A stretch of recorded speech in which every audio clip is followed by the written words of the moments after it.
என் குருநாதர் 77 மறைஞ்சிட்டார். அவர் எனக்கு எடுத்த ஒரு மறக்க முடியாத என் வாழ்க்கையில் நடந்த ஒரு உதவி இயக்குனராக இருந்தவனுக்கு நவரத்னம்னு ஒரு படம் எடுத்தேன் எம்ஜிஆரை வச்சு. அற்புதமான அருமையாக ஒரு கால் ஷீட்டு கொடுத்து எம்ஜிஆரோட என்ன ஒரு அதுக்கு முன்னாடி ஒரு 7-8-10 ஆண்டுகளுக்கு முன்னாடி நான் சென்னையில் நாடகம் நடத்திட்டு இருக்கும்போது காமராஜர் சிஎம்மாக இருந்தார். அப்போ சுதந்திரத்திற்காக பாடுபட்டவர்களுடைய தியாகிகளை கௌரவப்படுத்துறதுக்காக ஒரு பெரிய மகாநாடு நடத்தினார். அப்போ எம்ஜிஆர் நடிகர் சங்கத்தில் தலைவராக இருக்கார். என்னதான் மகாநாடு இருந்தாலும் ஒரு மணி நேரம் கலை நிகழ்ச்சி இருந்தால் சிறப்பாக இருக்கும். மிஸ்டர் ராமச்சந்திரன்ட்ட நான் பேசுகிறேன்னு கூப்பிட்டு ஐயா கூப்பிட்டு கேட்குறாரு, ராமச்சந்திரன் இந்த மாதிரி ஒரு விழா வச்சுருக்கேன், அந்த கலை நிகழ்ச்சியெல்லாம் நீங்கள் தான் பண்ணணும் அப்படின்னு. ஆஹா, அதுக்கு என்ன, நான் பண்ணித்தரேன், என்னுடைய செலவிலே பண்ணித்தரேன் அப்படின்னு. அது பார்த்துக்கலாம், நீங்கள் பண்ணுறீங்க, 4 அரை மணி நேரம் நாடகம் நீங்கள் பண்ணுறீங்க, 6 மணிலேருந்து 7-7:30க்குள்ளே நாங்கள் மீட்டிங் முடிச்சிடுவோம், நீங்கள் நாடகம் நடத்தணும் அப்படின்னு. சரி அப்படின்னு சொல்லி ஃபஸ்ட்டு எடுத்தோடனே அப்போ பராசக்திலாம் ஓஹோன்னு ஆகிப்போச்சுல. தம்பி கணேஷ், இந்த மாதிரி ஒரு சமாச்சாரம் காமராஜர் ஐயா கூப்பிட்ருக்காரு ஒரு அண்ணா, நான் கட்டபொம்மன் நாடகம் நடத்த போகிறேன், நானே கட்டபொம்மனாக நடிக்கிறேன்னே அப்படின்னு. சரி நடிங்க. அப்புறம் எஸ்எஸ்ஆரை கூப்பிட்டு கேட்டார், தம்பி திருப்பூர் குமரன் கொடிக்காத்தவன் தானே, அவனுடைய சப்ஜெக்டு நாடகமாக போடலாம், ஐயா கேட்டுட்டார். ஐயா நான் கொடியெல்லாம் பிடிக்க மாட்டேனே, கட்சிக்காரன் என்னை விட மாட்டாங்க அப்படின்னு கோவம் வந்துருச்சு எம்ஜிஆர். நேராக ஆஃபீஸ்க்கு வந்தார். என்ன ராஜு எப்படி சொல்லிவிடுச்சு, சரி யாராவது ஒரு ட்ராமா கம்பெனி பையன் 1-2 படங்களில் நடிச்சு வரேங்க.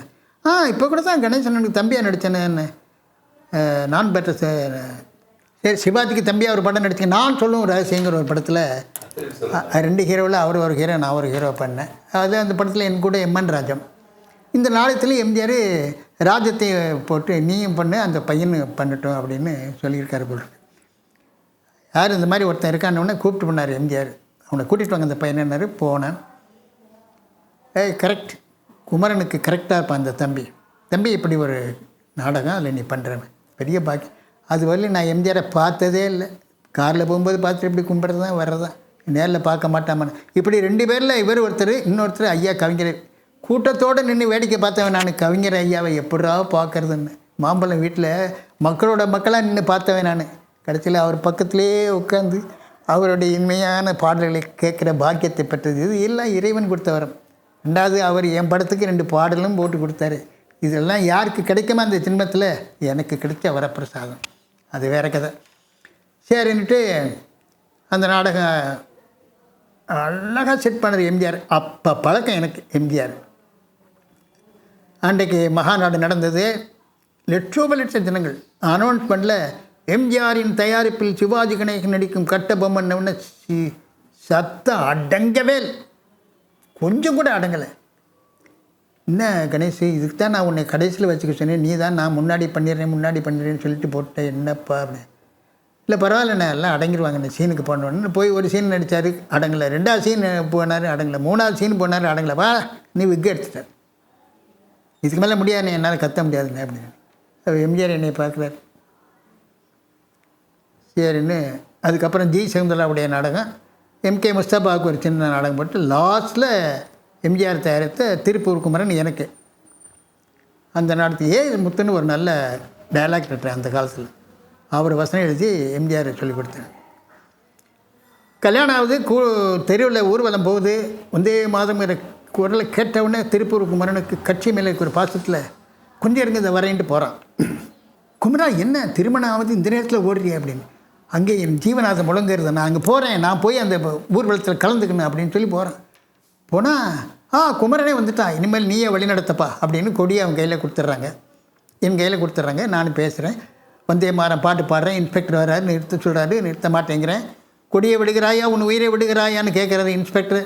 2மே எனக்கு ஒன்று தான், மண்டையே உடைந்து மண்ணிலே சாய்ந்தாலும் பற்றொளி வீச பறக்கும் மணிக்குடி மட்டும் என் பிடிவிட்டு போகாது.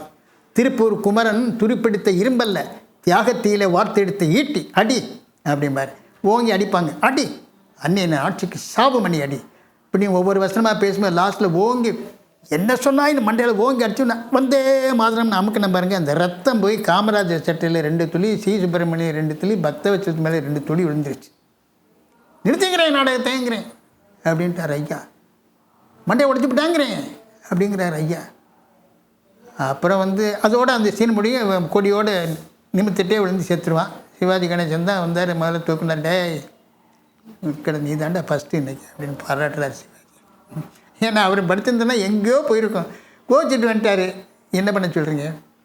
எஸ்எஸ்ஆரில் நான் கூட சரி வரான், நீ தான் நல்லா பண்ணிட்டு போடுப்பா அப்படிங்கிறாரு. அந்த பையனை கூப்பிடுங்கிறேன் அப்படிங்கிறாரு ஐயா காமராஜர். நானும் பயந்துக்கிட்டே போனேன். இப்படி வந்தவொடனே மண்டையை தடவி பார்க்குறாரு. அதுக்கெல்லாம் ரத்தங்கிறேன். இல்லைங்க ஐயா, அது சிகப்பு சாயங்க ஐயா, நாடக தந்திரங்க ஐயா.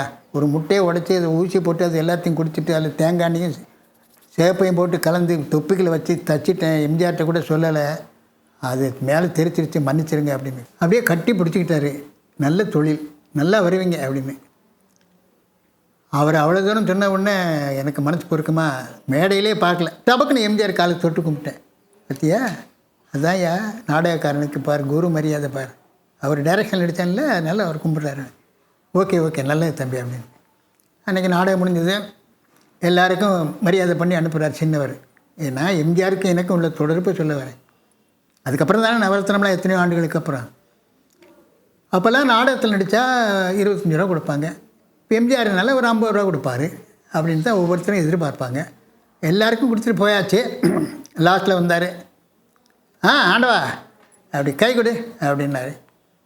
கை கொடுத்து நல்லார், very good very good very good very good, சும்மா இருக்கும்போது அப்படி வா அப்படின்ட்டு போயிட்டார். எல்லாம் முடிச்சுட்டு போனதுக்கப்புறம் எனக்கு ஒரு உதப்பல். அந்த படுதாவுக்கு பின்னாடி போய் இருட்டில் நின்று கவரை மெதுவாக பிரித்து எவ்வளோ இருக்குன்னு பார்ப்பேன். இப்போ 50 கிடச்சுன்னா பெரிய விஷயம் அந்த காலத்தில். 50 ரூபாய்ங்கிறது இன்றைக்கி 5000க்கு சமமானது. என்னை பிரித்து பார்த்தேன், 5000 ரூபா இருந்தது. வேர்த்து விறுவிறுத்து போச்சு எனக்கு. அப்போ அவருடைய ஈகை குணம் பாருங்கள். ஒரு நல்ல மாறாக தொழில் செய்கிற பையனை கண்டால் கூட அவருக்கு மனசு இளைங்கிறது பாருங்கள். அப்படி கொடுத்தாரு.